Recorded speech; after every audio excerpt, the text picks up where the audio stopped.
of connecting with you guys after lunch. So I'm so honored to be here. It's such an incredible experience for me. It's for those of you that are watching live, this live audience is incredible because there's so many peers here that I've actually just had a chance to meet for the first time over the last couple days. I've been following them on social media, and I'm just like, oh my goodness. And so what an honor it is to get a chance to spend a couple minutes with you. And earlier, like I had talked in the panel, my life, my adventure of network marketing the last 25 years has been an adventure. And it hasn't always been easy, and I definitely went through the school of hard knocks. I grew up in Minneapolis, Minnesota, and just kind of sorry about that. Grew up in Minneapolis and really kind of went through the school of hard knocks. I was a nanny. I had no business being in business. I fell in love with this profession. And it's funny, Eric had talked about earlier about sometimes people go to an event and they come back and then they get rid of their boyfriend. That was actually my story. I don't think he knows that. My boyfriend actually introduced me to network marketing, and I came back from the event and I was like, listen, I'm never going to grow if I'm hanging out with you. And I'm like, I'm out. And I know he's probably not happy about that. He quit the business. But I think about all the things that I went through to become who I am today. And I think about, there were so many times that I was like, one day I'm going to get a chance to share my story. And it's so crazy because this picture, I don't know if you guys can see, this is actually my very first car. And how many of you guys had a car that you were so proud of that you named? Right? Drop in the chat what you named your first car. This was actually Betty. It was a Buick, right? It was 1986 Buick Skylark, but it was so funny because I thought it was so cool because it had those headlights that actually flipped up and down. You guys know what I'm talking about? But it was so funny because only one of them worked. So we would drive down the road and it was winking all the time at me, right? It was so funny. And I had actually been in the profession about 6 months, and I have this story is so funny because I was working in Atlanta, Georgia. Anybody from Atlanta? And I was working in Atlanta, Georgia, and I'll never forget, I came out of my apartment one day and I was actually going to, the company that I was working with actually had what we called training centers. And so we used to actually go and we'd quote unquote go to work and work our business. And I remember getting up and I walked outside and I was looking for my car and I couldn't find my car anywhere. I was pacing the complex. And I'm like, oh my God, where the heck is my car? I can't find my car. And so I was panicking. And so I kid you not, I go into my house and I'm like, oh my God, I need to call the cops. I think somebody stole my car. So I go in there and I call the cops and I file a police report. I do the whole thing. I'm panicking on my car. And I get a phone call literally 2 hours later. And someone, from the police station said, man, we found your car. We found your car. And I'm like, you found my car. It's amazing. Where is it? And they're like, your car was repossessed. You guys, I couldn't believe I filed a police report because I thought my car was lost. And my car was actually repossessed, right? And it was so embarrassing. And I was like, oh my God, this is so crazy. I can't believe this is happening to me. And it was the early times of my business where I was just doing everything just to make it work, right? And what's so interesting is that Lisa talked about this earlier, where probably the secret sauce to my business over all the years is that I created the habit of getting up. Isn't that so crazy she talked about this today? I'm kind of a little bit this is so awesome. Because I just created that habit of consistently getting up. And when that happened, I was like, you know what? I'm just gonna have to figure it out. And I'm just gonna have to keep going and not let it stop me. And I just kept moving through the process. But, there were so many different times in my life that it was so easy for me to just say, forget it. I don't know if I could do it. But I don't know, anybody else a little bit proud? Right? If you're proud, drop in the chat, I'm proud, right? I was a little bit proud where I'm listen, I'm gonna keep doing this, whether it kills me or not. And I think there was a couple of times I almost I didn't make it in this business, but I was I'm gonna figure out how to actually do this. And one of the things that, when they asked us to talk about, how to double your business, I really sat down and I did a brain dump and I was like, what are 3 things that I consistently do to always be working on doubling my business, right? Whether it be 20 years ago or whether it even be today. And these are some of the things that I'm actually doing today. And I think what's important for us to really remember is that one of my mentors shared with me, he goes, Sarah, he's like, it's so easy to complicate this business, but you want to become brilliant on the basics.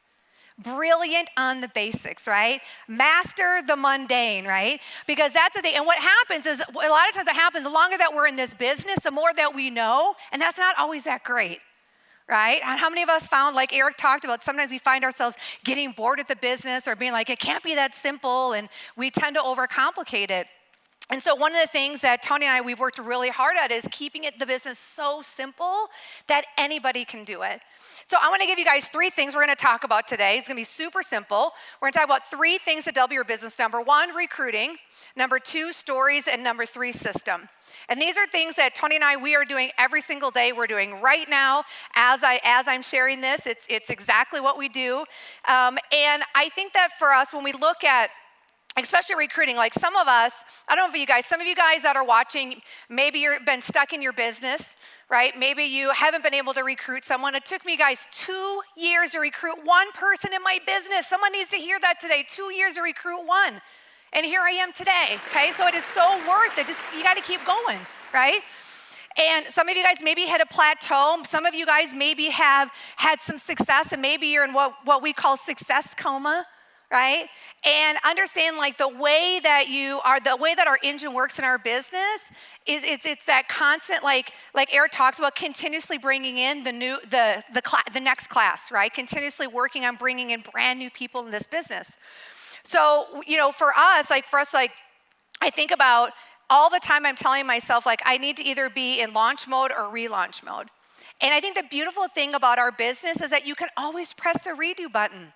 Some of you guys, you might be thinking, gosh, I really don't have a great story, or I feel like I'm stuck in my business, or I just want to get one person to sign up, right? Like, I've been there, I get it. And I think it's important for us to just realize, like, the continuous effort of just putting one foot in front of the other every single day. Like, that was a thing for me. I was so humbled when Eric said, like, he talked about, that I should win the Tenacious Award, right? Because that's just how I am. I'm like, I'm just going to keep going. I just know, like, if I keep doing the things to move my business forward, one day it's going to happen. One day the right people are going to show up, right? And so the launch and the relaunch, understand you're going to be relaunching all the time. Tony and I right now in our business, 9 years later, we are in relaunch again. And it's okay. It's a great place to be, to really create that energy. So another thing, guys, is intentional, right? So when you are recruiting, when you are building your business, I look at every day, am I intentional about what I'm doing right now? Because either your business is moving you forward, like Eric talked about, or it's moving you back.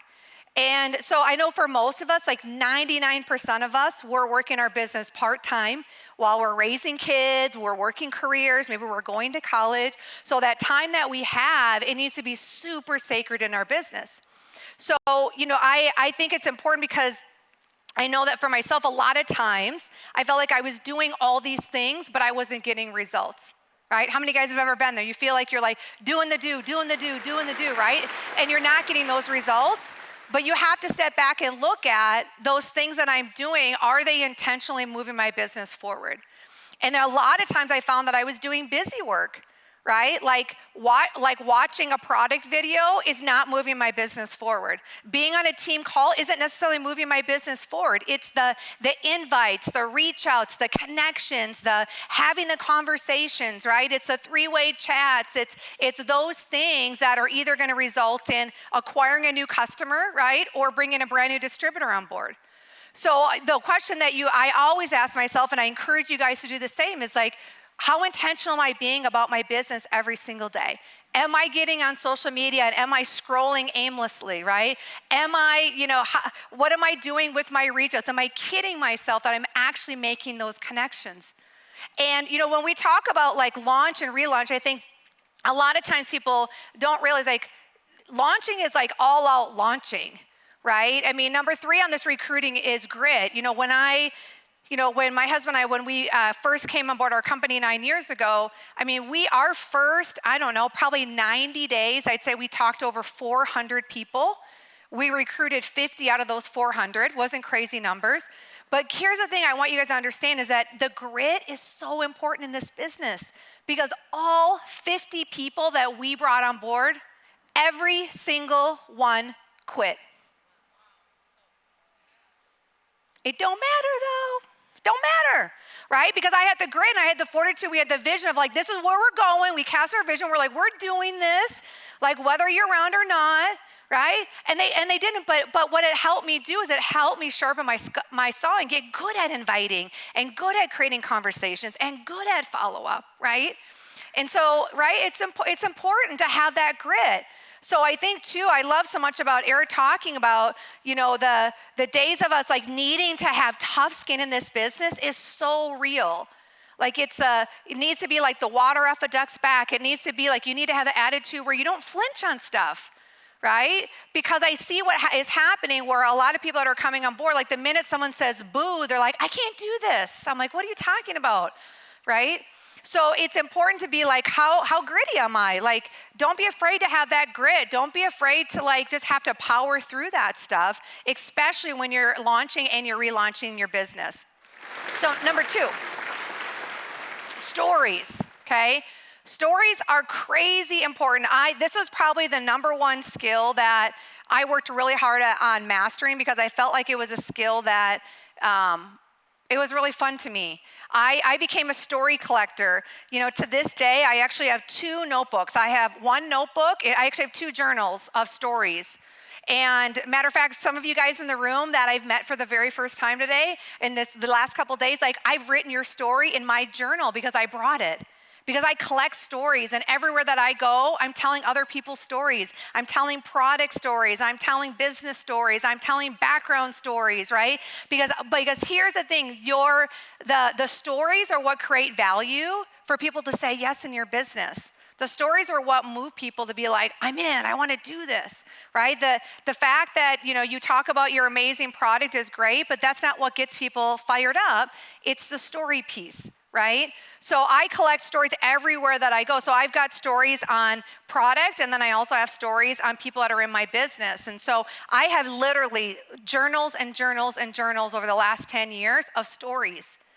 And every time someone asks me a question, I whip out a story. Every time I talk to someone on the phone, I whip out a story. Every time I'm with someone face to face, I whip out a story. And so what that's done is people go, oh, I can do that too. So you have to look at how when I'm showing the business, what's the relatability piece?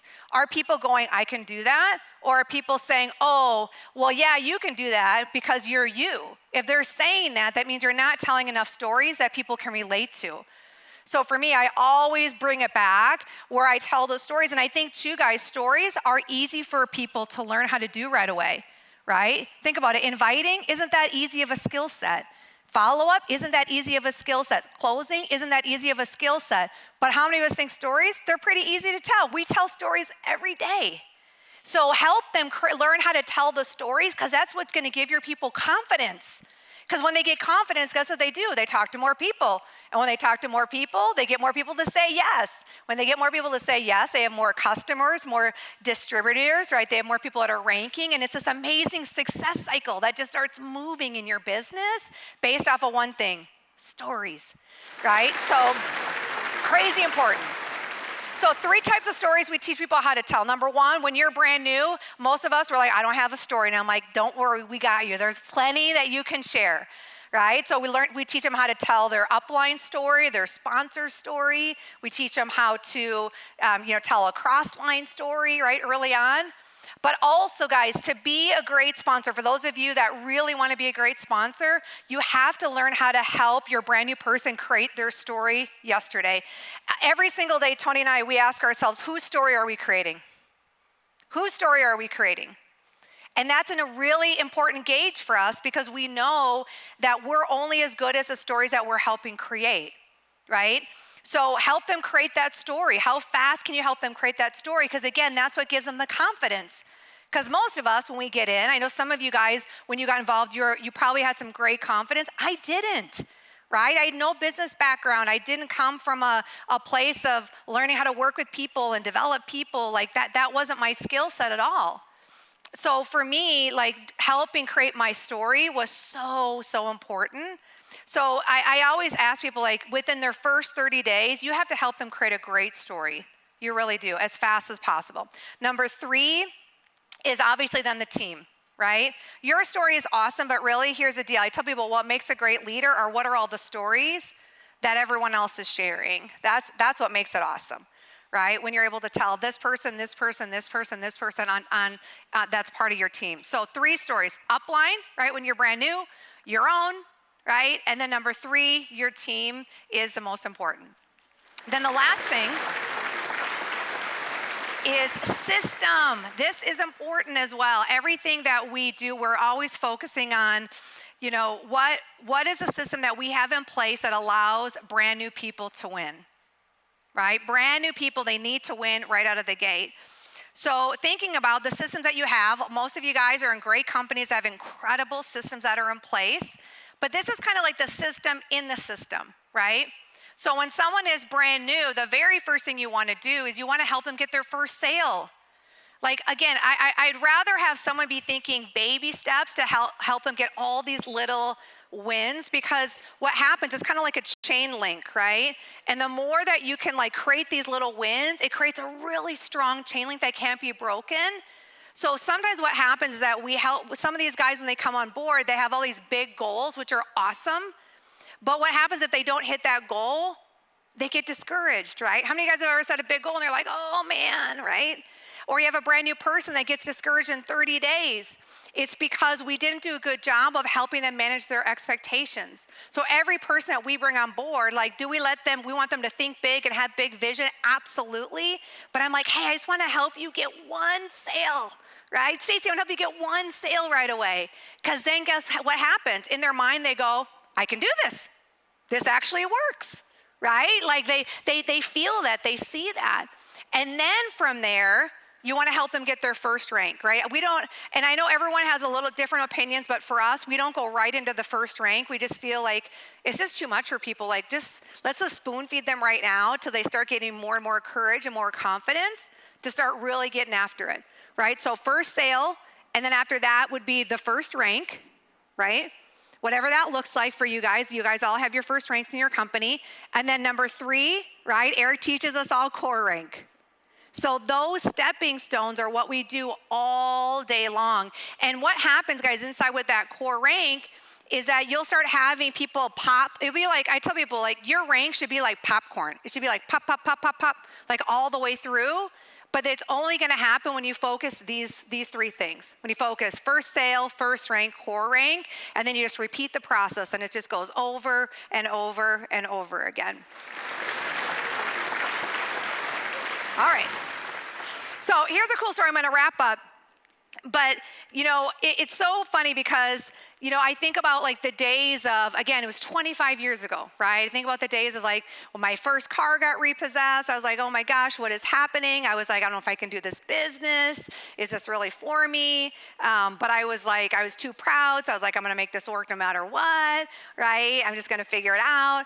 And I'll never forget, I always kind of had this dream. Does anyone have a dream that you're one day I want to pay cash for a car? I just want to buy, I don't know about you guys, but until literally just a few years ago, my whole life, we had used cars in my family. My dad was my parents were why would you want a new car? The minute you drive it off the car lawn, it depreciates. And why would, right? I'm gonna have parents like that. I'm like, Dad, who cares, right? And so I was like, well, one day, I'm gonna have a brand new car. I'm gonna do this. And I'll never forget, it was a few years back, and Tony and I were Tony's like, hey, babe, let's go buy you a car, right? So we go to the dealership, and we're looking around, and I find the car that I want, and I'm like, I want everything. I want it loaded. I want the whole shebang, right? And I'll never forget, we sat down at the desk, and they take us back to the finance, right, area, and the guy, the finance manager guy sitting there, and I sit there.